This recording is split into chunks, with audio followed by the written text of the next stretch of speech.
Hello guys, I am Mukesh Kumar and you are watching our channel JP Girls College. Guys, आज की class में हम इन transitive verb के ऊपर discuss करेंगे। कल की क्लास में हमने ट्रांजिटिव वर्ब के ऊपर डिस्कस किया, तो ध्यान दीजिए, ध्यान से समझिए। देखिए गाइस, इन ट्रांजिटिव वर्ब क्या होता है? इन ट्रांजिटिव वर्ब को हिंदी में अकर्मक क्रिया कहा जाता है। वह शब्द या वह क्रिया जिसका अपना कर्म नहीं होता उसे अकर्मक क्रिया कहा जाता है। तो डेफिनेशन को ध्यान रखना आपने students. A verb that has no object is called intransitive verb. वह क्रिया जिसका अपना ऑब्जेक्ट नहीं होता उसे अकर्मक क्रिया कहा जाता है। एग्जाम्पल से समझिएगा, क्लियर हो जाएगा आपको। ध्यान दीजिए। For example, he weeps. छोटा वाक्य लिखा मैंने, समझने के लिए ध्यान से देखिएगा। ही वीप्स, वह रोता है। इस वाक्य के अंदर गाइज जो वीप क्रिया है ये इन ट्रांजिटिव वर्ब है। क्यों? क्योंकि रोने का प्रभाव ही सब्जेक्ट के ऊपर पड़ता है। इस क्रिया का ऑब्जेक्ट नहीं है, इसलिए इसे आप क्या कहोगे? इन ट्रांजिटिव वर्ब कहोगे। अन्य एग्जाम्पल देखिएगा गाइज।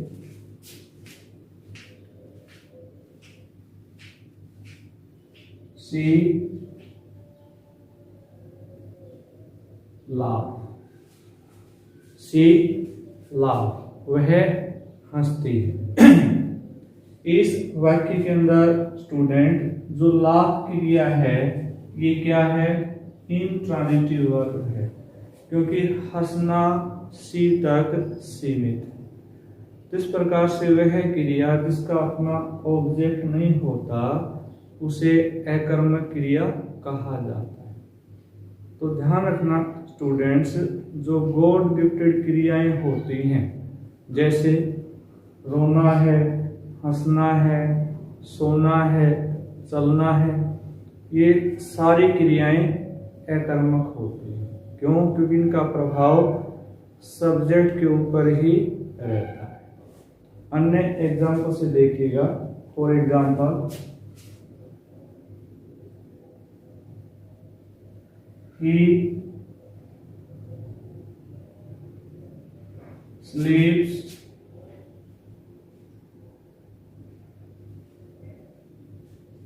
sound. इस वाक्य को देखिए स्टूडेंट। he sleeps sound, वह गहरी नींद सोता है। अब ध्यान दीजिएगा, इस वाक्य को देखें तो जो साउंडली शब्द है ये ऑब्जेक्ट प्रतीत होता है, क्योंकि सामान्यतः हम पहले सब्जेक्ट रखते हैं, फिर वर्ब रखते हैं और उसके बाद ऑब्जेक्ट रखते हैं। लेकिन वास्तव में जो साउंडली शब्द है ये वाक्य का ऑब्जेक्ट नहीं है, ये एडवर्ब है। तो इस वाक्य में आप स्लीप को क्या कहोगे? इन ट्रांजिटिव वर्ब कहोगे।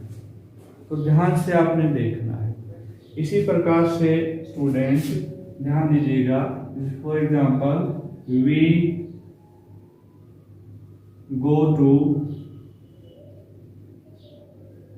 School daily. We go to school daily, हम प्रतिदिन स्कूल जाते हैं। अब इस वाक्य को देखो, देखने में ऐसा लगता है कि यहाँ पर जो स्कूल है ये वाक्य का ऑब्जेक्ट है, लेकिन एक्चुअल में ऐसा नहीं है। यहाँ पर जो गो क्रिया है गाइज ये क्या है? अकर्मक क्रिया है। We go to school daily, हम प्रतिदिन स्कूल जाते हैं। तो कौन जाता है? प्रश्न कीजिए, आंसर मिलेगा आपको, हम जाते हैं। तो इस वाक्य के अंदर गो क्या है? अकर्मक क्रिया। तो ध्यान से आपने देखना है।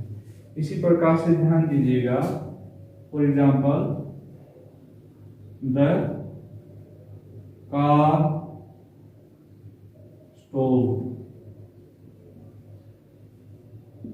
द कार स्टोव, कार रुकी। तो यहाँ पर जो स्टोव क्रिया है ये क्या है स्टूडेंट्स, अकर्मक क्रिया है। तो ध्यान से आपने देखना है और सेंस को ध्यान में रख के फिर आपने देखना है कि क्रिया अकर्मक है या सकर्मक है। ठीक है, तो इस प्रकार से वाक्य आएगा, ध्यान से आपने उसको एनालाइज करना है। इसी प्रकार से देखिएगा स्टूडेंट, फॉर एग्जाम्पल जैसे ही fought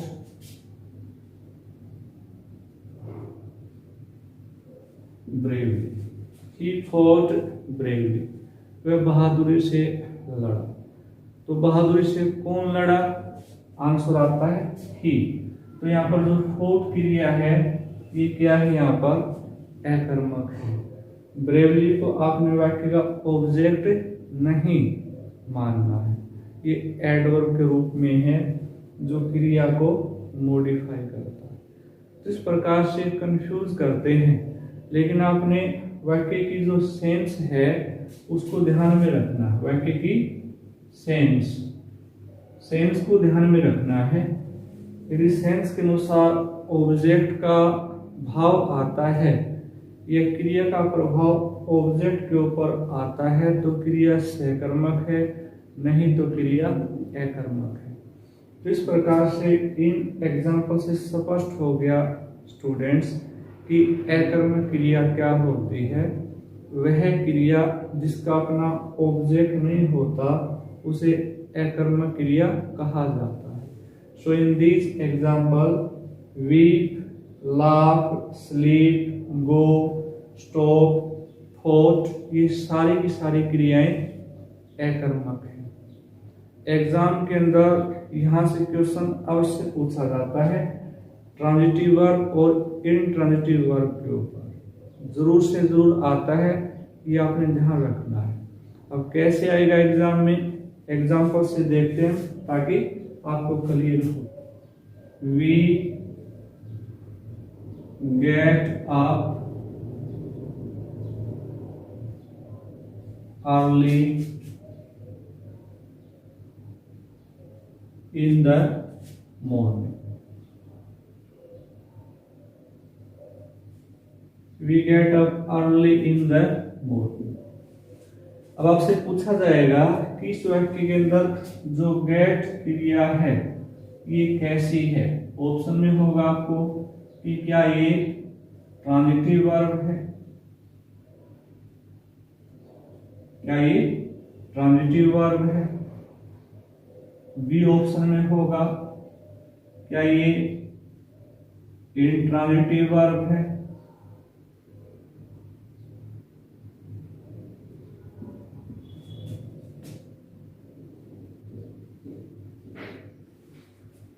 सी ऑप्शन में होगा कि ये लिंकिंग वर्ब है।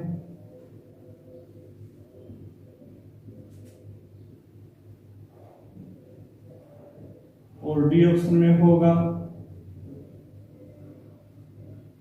None of these. तो ध्यान दीजिए स्टूडेंट्स, ऐसे वाक्य आएगा। अब इस वाक्य के अंदर विचार करें, we get up early in the morning, हम प्रातः काल जल्दी उठते हैं। अब प्रश्न कीजिए कौन उठता है, हम उठते हैं। तो यहाँ पर क्रिया का प्रभाव सब्जेक्ट के ऊपर ही आता है। इस वाक्य के अंदर मॉर्निंग ऑब्जेक्ट प्रतीत होता है लेकिन ये ऑब्जेक्ट नहीं है, तो ये क्रिया क्या कहलाएगी, इस क्रिया को कहेंगे हम इंट्रांजिटिव वर्ब कहेंगे। तो बी ऑप्शन पे जाना आपने। मोस्टली स्टूडेंट क्या करते हैं, ट्रांजिटिव वर्ब के ऊपर चले जाते हैं। तो इस प्रकार से ध्यान रखना है, वर्ब वाक्य के अंदर कैसा मीनिंग देती है उसी के अनुसार आपने देखना है। तो इस एग्जाम्पल में बी ऑप्शन क्या होगा आपका राइट हो। ठीक है, इसी प्रकार से अन्य एग्जांपल देखिए स्टूडेंट, सी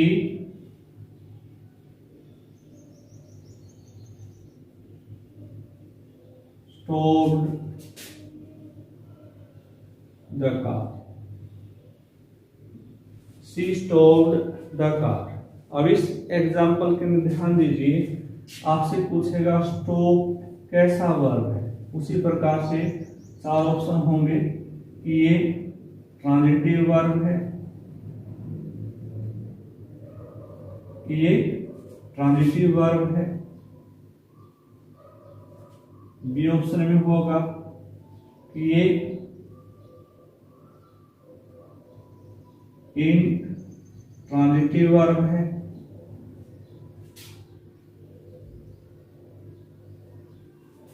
सी ऑप्शन में होगा कि ये लिंकिंग वर्ब है,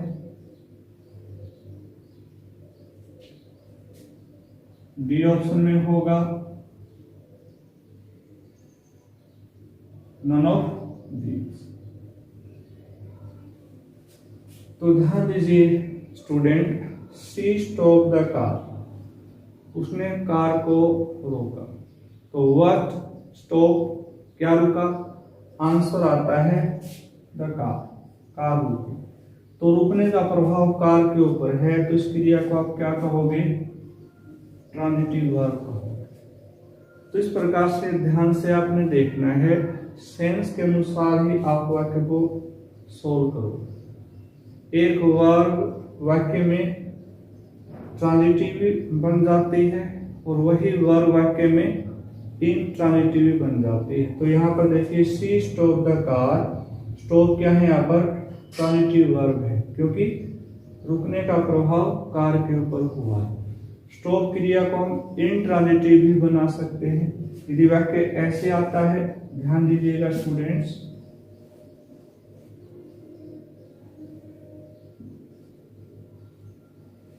यदि वाक्य ऐसे आ जाता है,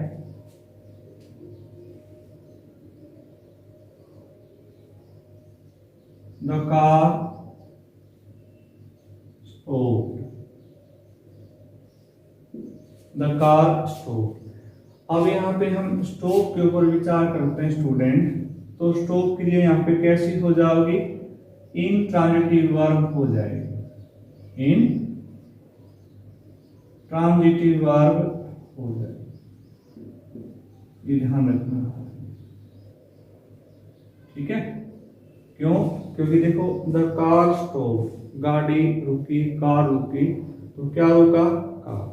तो कार क्या है यहाँ पर वाक्य में, सब्जेक्ट है, तो क्रिया का प्रभाव सब्जेक्ट के ऊपर ही आता है। तो इस प्रकार से नीचे वाले सेंटेंस में स्टॉप इंट्रांजिटिव है, ऊपर वाले सेंटेंस में स्टॉप क्रिया ट्रांजिटिव है। तो इस प्रकार से आपने ध्यान रखना है, व्हाट लगाकर आप सेंस निकालिए वाक्य के अंदर। यदि आंसर आता है तो क्रिया आपकी सहकर्मक है, यदि आंसर नहीं आता है तो क्रिया आपकी अकर्मक है।